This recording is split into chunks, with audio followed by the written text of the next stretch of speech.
Yoloyo ngasho bafana bakithi. Uyabona umuntu wesilisa okhuliswe yiside lika ma phela.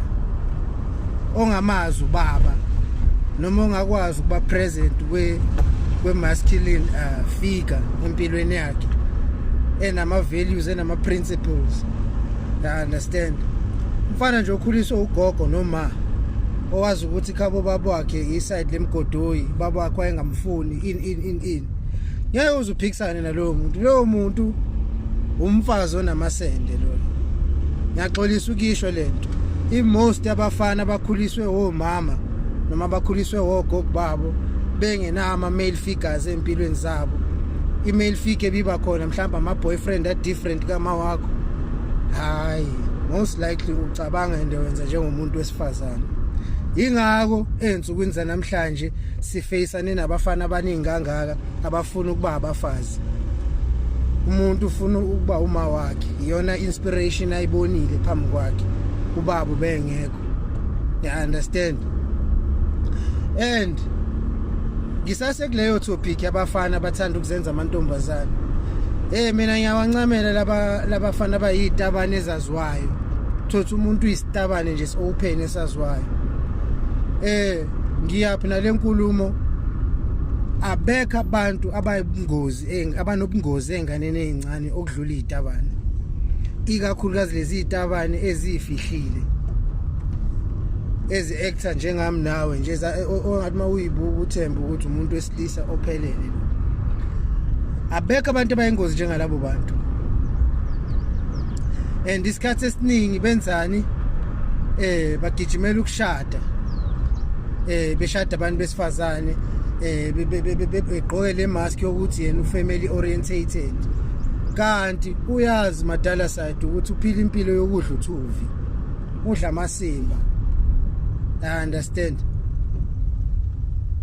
And labo bantu abayitabani bayingozi ngesimanga sokuthini abanayo age limit. Mangathiwa nawe ubuka le video neqiniso. Izitabane zishela ingane esema primary, izitabane zishela ingane esema high school. Zibanunusela ngemali. Ngoba kuyaziwa ukuthi isociety siphila kuyona ibulawa ipoverty. Zibanunusela ngemali sekuze kunane stigma esikhona sokuthi kuthiwa izitabane ezinemali, izitabane ezinemali ziyithathaphi? Ziyithathaphi? Sisebenza nazo la. Sinamanocha afanayo newazo. Ziyithathaphi imali zona? Ukuthi zinemali izitabane. Badayisa leyo nto. Yabo, badayisa leyo agenda ukuze nizoba baningi nizothengeka to leyo nto. Baningi abafana bangaphinde bebe right engqondweni namhlanje. Ngokuthi ngenxa yendlala noma ngenxa yokumanipulate ngesimo esithile kwa end up elalwa noma elala umfana ebe yena engesona isitabane. And naye leyo pain ufuna ukuyi-inflicta kwabanye. Kwanda kanjalo phela lokhuza lomphakathi wezitabane. And eqinisweni lento kumele ngabe iyabhena lento yokutabana.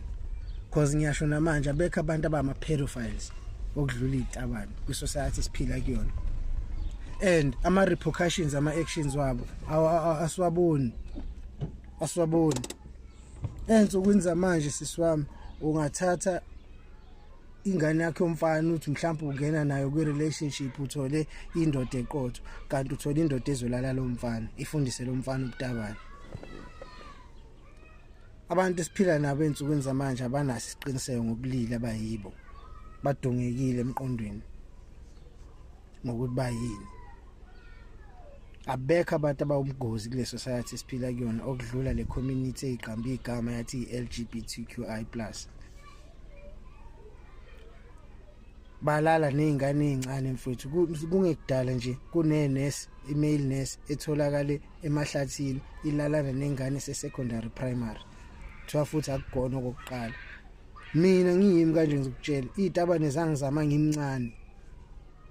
Kwakuthi le nto ayikho like ayikho kimi. Ayikho kimi sidalo. Kuyinamhlanje ayikho kimi. Le nto iwukuthanda izinto nokungcola nokuba nomqondo okubolile. Angeke ungitshele mfethu ukuthi ngiyimi kanje yini engangiqhanyelisa komunye umfana. Nizoyibuza ukuthi kungani kunabantu abalala nezingane ezamathotla, izingane underage. Yonke lento ukusangana okuqhamuka nayo, yonke lento eniyamukelayo.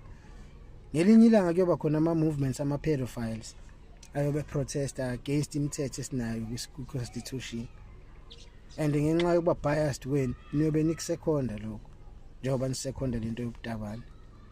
Izingane eziningi zidungeka imiqondo nje ibantu labeni basondeza eduze kwempilo zena abayitabana, azinayo age limit lezinto. Bona abantu ababungozi kumphakathi siphila kuona lo.